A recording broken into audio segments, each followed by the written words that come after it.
Olá, tudo bem? Meu nome é Mikael, sou estudante de Medicina das Ciências Médicas, estou no quinto período e hoje eu vou apresentar aqui um pouquinho para vocês das análises radiológicas do traumatismo crânioencefálico, né? Sinais clínicos, os danos cerebrais primários e as suas complicações.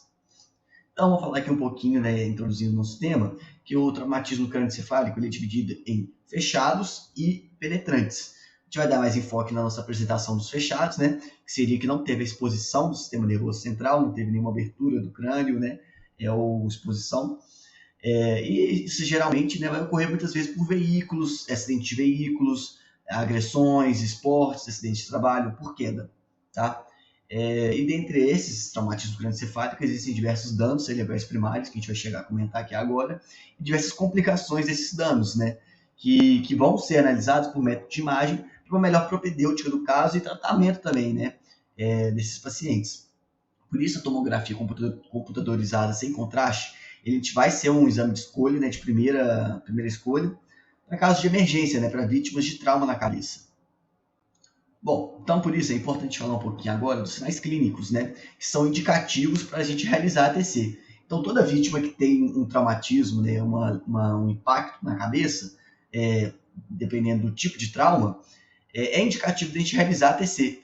E também, se ele apresentar, né, juntamente esse trauma, né, esse impacto forte na região do encéfalo, da cabeça, e ele apresentar, por exemplo, sinais de hipertensão intracraniana, como náuseas, vômitos, alteração do campo visual, meningismo ou papiledema, ou até mesmo se apresentar sinais clínicos também, como o sinal de Guaxinim, que é esse equimose periorbital, que a gente vê aqui na primeira imagem, esse sinal de Barrow, que é a equimose aqui na mastoide, que é na imagem do meio, e também a presença de hemotipanismo, né, que seria essa imagem aqui, que seria o sangue, né, na região do ouvido, né. Isso tudo é indicativo também de uma fratura de base de crânio, né? E esses sinais, então, como o sinal da hipertensão intracraniana, juntamente com esses sinais que têm essa fratura de base do crânio, são indicativos para TC, juntamente com o entendimento que teve um trauma na cabeça, né? Além disso, também a gente observa que alguns dos sinais que a gente pode indicar também a TC é quando você tem uma anamnese retrógrada, ou seja, você tem uma perda de memória de alguns segundos ou até algumas horas antes que você teve aquele impacto ou a lesão, né, pelo trauma. A escala de coma de Glasgow reduzida também é um sinal bem indicativo de realizar a TC, né, devido ao trauma. E por ela a gente também consegue avaliar o grau de lesão, né? A gravidade, no caso, vamos dizer assim. Então, por exemplo, se eu tenho uma escala de coma de Glasgow de 13 a 15, é indicativo que teve um traumatismo crânioencefálico leve.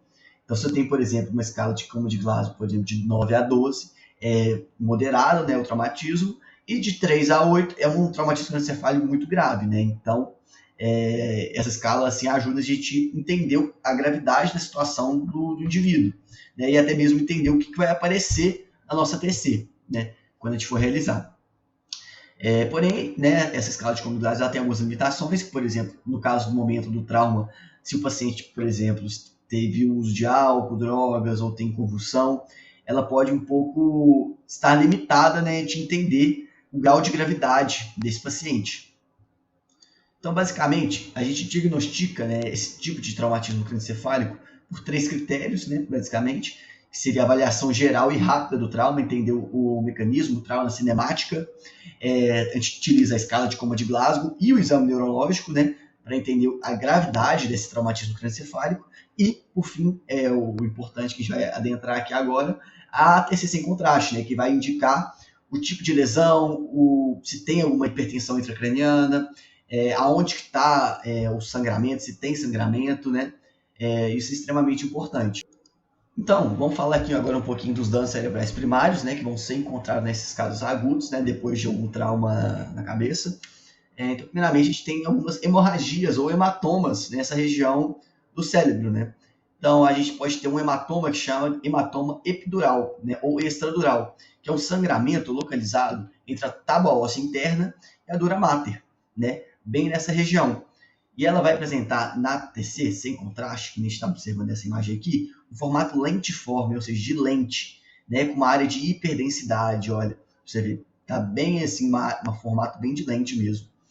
E ela vai causar umas complicações que, né, são as complicações de efeito de massa, né? Esses efeitos de massa vão gerar uma hipertensão intracraniana, formando deslocamento aqui da linha média, herniações subfalcíneas e até mesmo alteração do espaço licórico.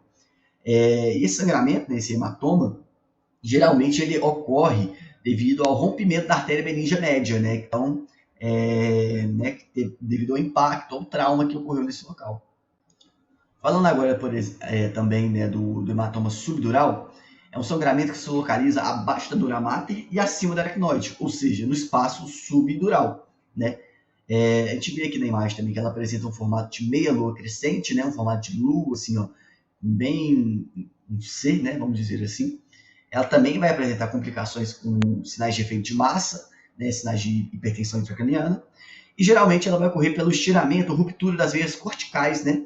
Que estão cruzando ali com esse espaço dural, fazendo, né, esse sangramento nesse espaço que a gente acabou de ser dito.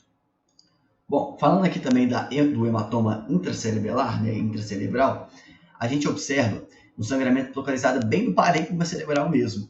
A gente vê essas áreas bem hipertenuantes, né, dos lobos frontais próximos, e no assoalho da fossa craniana anterior e nos polos temporais também. A gente não observa nessa imagem, mas pode observar em outros TCs. Ela também vai apresentar sinais de complicação de efeito de massa e também pode estar muito associada a hemorragias ou hematomas, né, subaracnoides ou hemorragias intraventriculares, que a gente vai citar aqui agora para vocês verem. Bom, falando então daqui, que nem eu citei, das hemorragias subaracnoides, a gente observa, né, que vai ser uma hemorragia no espaço subaracnoide, obviamente. Ela vai estar bem característica, bem assim, hiperdensa, né, na região do parênquima, mas seguindo os sulcos, né, cerebrais, porque a subaracnoide está nessa região mesmo, né.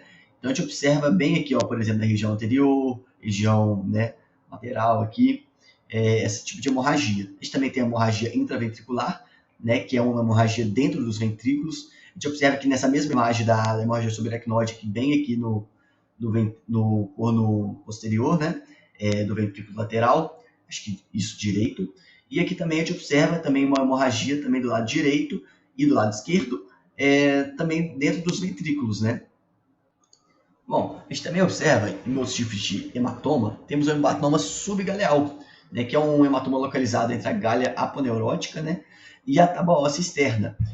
Então, ela não vai estar ali localizada no sistema nervoso central em si, né, vamos dizer assim. Ela vai ser mais uma hemorragia bem assim, bem evidente, né? Ela não vai ser, como vou dizer, bem característica de dano cerebral mesmo, né? Mas ela é também muito relacionada a hemorragias intracranianas e fraturas de crânio, ou seja, ela está acompanhada nessa hemorragia subgaleal com as hemorragias intracerebrais, hemorragias epidurais, então a gente sempre tem que ficar esperto quando a gente observar um hematoma subgaleal, né?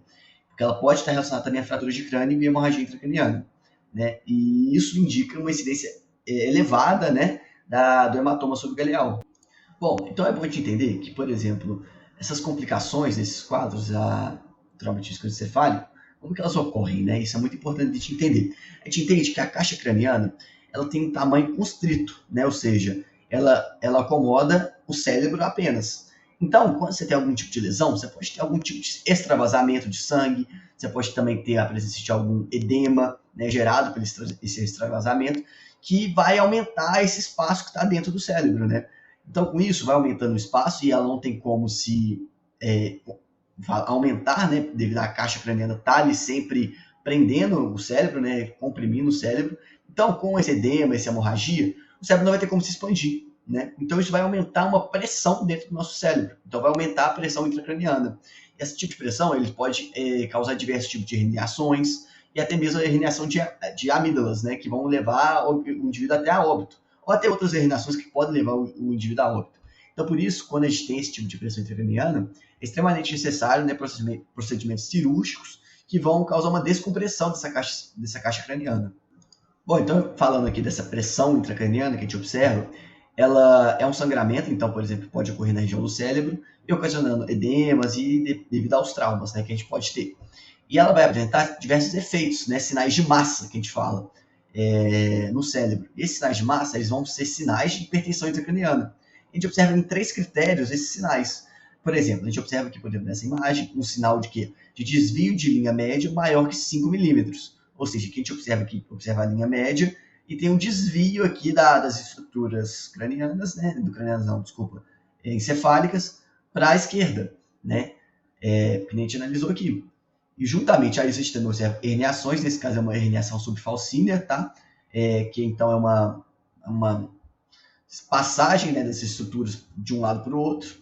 Também alterações do espaço licórico, né? Então, seja uma diminuição aqui, por exemplo, do corno anterior do ventrículo lateral direito, diminuindo esse espaço licórico do ventrículo, né?